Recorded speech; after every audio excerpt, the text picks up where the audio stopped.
নমস্কাৰ চাবলৈ আৰম্ভ কৰিছে আছামিজ ট্ৰেণ্ডিং আজি 23 আগষ্ট আজি ৰাতিপুৱাৰ কেইবাটাও গুৰুত্বপূৰ্ণ খবৰ আহি পৰিছে আৰু এনেধৰণৰ খবৰসমূহ নিতৌ চাবলৈ চেনেলটো ছাবস্ক্ৰাইব কৰি ভিডিঅ'টোত এটা লাইক কৰি দিব। বাৰে বাৰে কিয় মিছা মাতিছে মুখ্যমন্ত্ৰী হিমন্ত বিশ্ব শৰ্মাই? উৰিয়াম ঘাটত নগাৰ দপদপনি দেখা নাই মুখ্যমন্ত্ৰী হিমন্ত বিশ্ব শৰ্মাই। এফালে নগাৰ ভয়ত পলাইছে অসমৰ বিষয়া, নগাৰ ভাবুকিত কাম কৰি সুৰক্ষিত স্থানলৈ জেচিবি সহ ড্ৰাইভাৰ শ্ৰমিক। তাৰ পিছতো মুখ্যমন্ত্ৰীৰ ভাষ্য এয়া কিয়?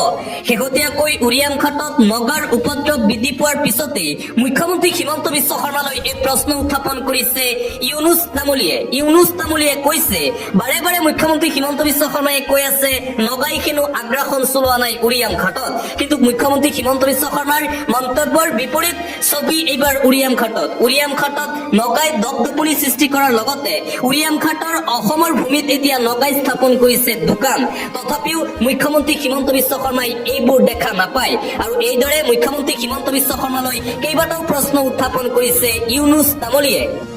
আন এটা ব্ৰেকিং নিউজ, সন্দেহযুক্ত লোকে মাটি বেদখল কৰিলে দায়ী হ'ব জিলা আয়ুক্ত। পুনৰবাৰ কঠোৰ হৈ পৰিছে ৰাজ্যৰ মুখ্যমন্ত্ৰী ডক্টৰ হিমন্ত বিশ্ব শৰ্মা।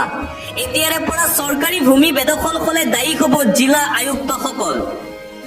অসমীয়া জাতিক সুৰক্ষা দিবলৈ আৰম্ভ হৈছে এখন নতুন যুদ্ধ। এই যুদ্ধ ঘোষণা কৰিছে মুখ্যমন্ত্ৰীয়ে। ভূমি বেদখল হ'লে জিলা আয়ুক্তৰ বিৰুদ্ধে লোৱা হ'ব কঠোৰ ব্যৱস্থা। যদি এটুকুৰা চৰকাৰী মাটিও বেদখল হয়, জিলা আয়ুক্তসকলে নিজে সাৱধান হৈ থাকিব লাগিব। চৰকাৰে সেইসকল আয়ুক্তৰ ওপৰত বিহিত ব্যৱস্থা গ্ৰহণ কৰিব।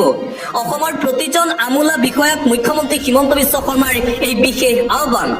কোনো কাৰণতেই কম্প্ৰমাইজ মানি লোৱা নহ'ব বুলি সকিয়নি প্ৰদান কৰা হৈছে মুখ্যমন্ত্ৰীৰ ফালৰ পৰা।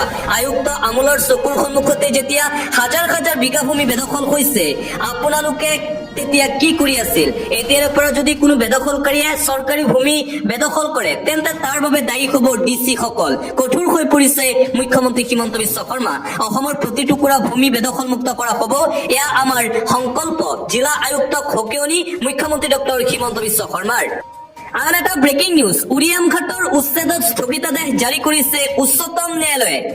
উৰিয়াম ঘাটৰ উচ্ছেদক স্থগিতাদেশ সৰ্বোচ্চ ন্যায়ালয়ৰ ফালৰ পৰা প্ৰশাসনৰ উচ্ছেদত স্থগিতাদেশ জাৰি কৰা হৈছে। পৰৱৰ্তী শুনানি নোহোৱা পৰ্যন্ত চলাব নোৱাৰিব কোনো ধৰণৰ উচ্ছেদ অভিযান। ৭৩টা পৰিয়ালৰ আবেদনক লৈ এই শুনানি দিয়া হৈছে ন্যায়ালয়ৰ ফালৰ পৰা।